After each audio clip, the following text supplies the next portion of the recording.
26 maj. Fjala e pandryshueshme e Perëndisë. Me anë të besimit Abrahami, kur u sprovua, ka ofruar Isakun, dhe ai që mori premtimet po ofronte të vetmin bir ndaj të cilit u tha: në Isakun do të thirret për ty një pasardhje. Hebrejve 11, 17 deri në 18. Jeta mund të na duket dërmuese. Çdo ditë sjell sfida të reja, edhe pse të vjetrat vazhdojnë të pasgjidhura. Është e lehtë të lejojmë që besimi ynë të pengohet në gurin e mungesës së të kuptuarit të rrethanave tona, të marrim stafetën e besimit dhe, si të thuash, ta hedhim për tokë duke thënë: kaq, nuk mund të vrapoj më tej. Në ato çaste, fjala e Perëndisë na inkurajon që të kujtojmë se besimi i krishterë është një besim i qëndrueshëm që mbetet i palëkundur.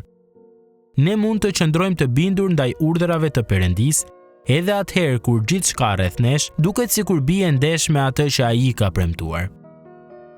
Derisa arrijmë te kryqi, ndoshta askund tjetër në shkrim nuk gjejmë një çast më dërmues se ai në jetën e Abrahamit.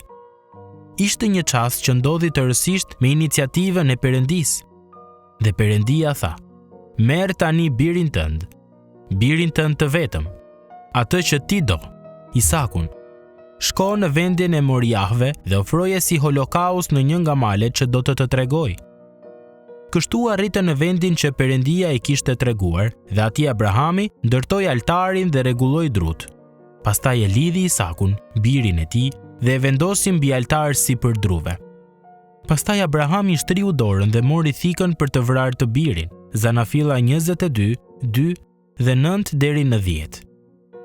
Urdhri i Perëndisë drejtuar Abrahamit ishte i qartë. E megjithatë, dukej sikur binte ndesh me premtimin e Perëndisë se nëpërmjet pasardhësve të Abrahamit, tërë kombet e tokës do të bekoheshin, dhe se nga Isaku do të dilte pasardhja që do të mbante emrin e tij. Vargjet 18 dhe 21-12. Përmbushja e premtimeve të Perëndisë varej nga mbijetesa e Isakut. Nëse Isaku do të vdiste, si do të mund të përmbushej i premtimi? Sidoqoftë, Abrahami ende u bind. Edhe pse rrethanat e tij mund ta kishin shtyrë të dyshonte dhe ta vinte në pikpyetje fjalën e Perëndisë me anë të besimit, Abrahami tha: Perëndia ka një plan në këtë gjë. Premtimi i tij është që nëpërmjet Isakut do të bekohen të gjitha kombet e tokës. Prandaj, ai duhet ta ringjallë atë, do ta ringjallë prej të vdekurve. Hebrejve 11-19. Japse më parë, ndërkohë që Abrahami ishte nisur për të kryer flijimin e urdhëruar, u kishte thënë shërbëtorëve të tij: rrini këtu bashkë me gomarin. Unë dhe djali do të shkojmë deri atje dhe do të adhurojmë, pastaj do të kthehemi pranë jush. Zanafilla 22:5. Çfarë shprehje je besimi? Mos lejoni që kjo t'u shpëtoj. Kur Abrahamit ju dha urdhri, ai u bind. Megjithse dukej sikur kjo binte drejt për drejt në kundërshtim me premtimet që kishte bërë Perëndia, Abrahami bëri atë që ju kërkua dhe vendosi t'ia linte Perëndisë të bënte të tijën. Kështu mund të veprojmë edhe ne.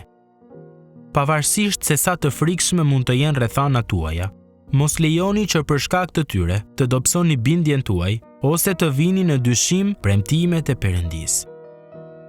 Shekuj pasi Abrahami dhe Isaku ju ngjitën këtij mali dhe zbritën prej tij, vetë biri i Perëndisë u ngrit nga varri rreth të njëjtit mal, si dëshmia përfundimtare e së vërtetës që Perëndia i mban premtimet e tij.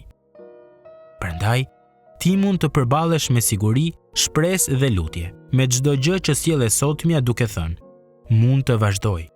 Nuk kam mbaruar. Perëndia do të bëj pjesën e tij. Prandaj, unë mund të bëj timen.